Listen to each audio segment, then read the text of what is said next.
எண்ணித் துணிக கர்மம் துணிந்த பின் எண்ணுவோம் என்பது இழுக்கு. வணக்கம் நேயர்களே. ஒரு காரியத்தை செய்கிறதுக்கு முன்னாடி பல தடவை ஆராய்ந்து செய்யணும்.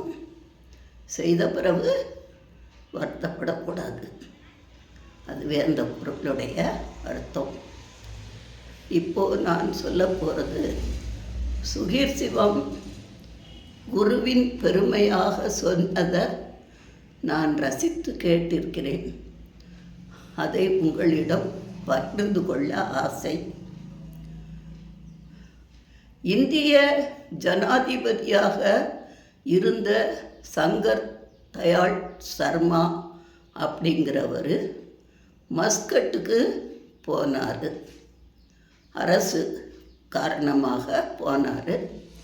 இந்திய விமானம் அங்கே மஸ்கட்டில் போய் இறங்கின உடனே அந்த படியை மாட்டுவாங்க.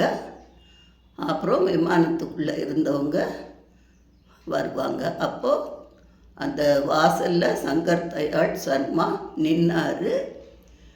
கீழே மஸ்கட்டு மன்னர் ஓமன் அப்படிங்கிறவர் படி மீது ஏறி போய் சங்கர் தயாள் சர்மாவை வரவேற்று அவரை கீழே இறக்கிட்டு வந்தார். எல்லா மக்களுக்கும் ஆச்சரியம். உலக நாட்டு தலைவர்கள்லாம் எத்தனையோ பேர் வந்திருக்காங்க. இப்படி ஒரு மரியாதை கொடுத்ததில்லையே. அமைச்சர்களை தான் அனுப்புவார். இது மன்னரே வந்து அந்த பட்டியில் இறக்கி கூட்டிகிட்டு வர்றாருன்னு ஆச்சரியப்பட்டிருக்காங்க. அது மட்டுமா, கூட்டிகிட்டு போய் தன்னுடைய காரில் பின் சீட்டை திறந்து உள்ளே அமர செய்திருக்கிறாரு. அதுக்கப்புறம் முன்பு பக்கம் ஓட்டுநரை இறங்க சொல்லி தானே காரை ஓட்டிக்கிட்டு போனாராம். இது வளைகுடா நாடுகள் எல்லாம் மூக்கு மேலே கையை வச்சு ஆச்சரியப்பட்டாங்களாம். இந்திய ஜனாதிபதிக்கு இப்படி ஒரு மரியாதையா? பிரிட்டிஷ் அரசு வந்தால் கூட இப்படி மதிப்பு மரியாதை கிடைச்சதில்லையே அப்படின்னு பேசிக்கிட்டாங்களாம். அப்போ இவர் மன்னர் சொன்னார், இந்திய ஜனாதிபதிக்காக இந்த மதிப்பு நான் கொடுக்கல. பூனாவில் நான் படிக்கும் பொழுது இவருக்கு கீழே மாணவனாக படித்தேன்.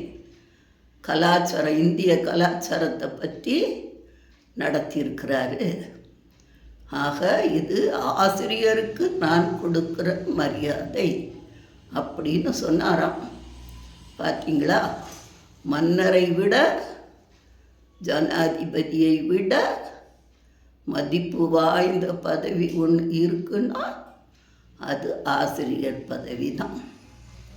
எல்லாரையும் ஏற்றி விட்டு தான் அப்படியே நிலை மாறாமல் அப்படி இருப்பாங்க.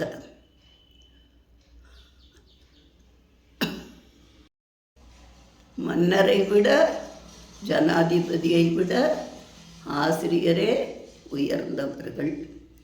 அப்படிப்பட்ட ஆசிரியர்களுக்கு ஒரு நாள் தினம் கொண்டாடி இது பண்ணக்கூடாது. தினம் தினம் ஆசிரியர் தினம் கொண்டாடணும்.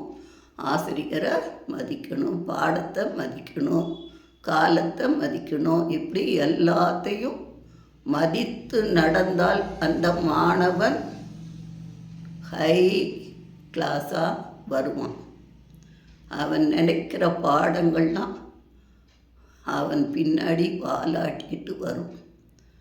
ஆக எல்லாரும் மதிக்கணும். நன்றி நேயர்களே.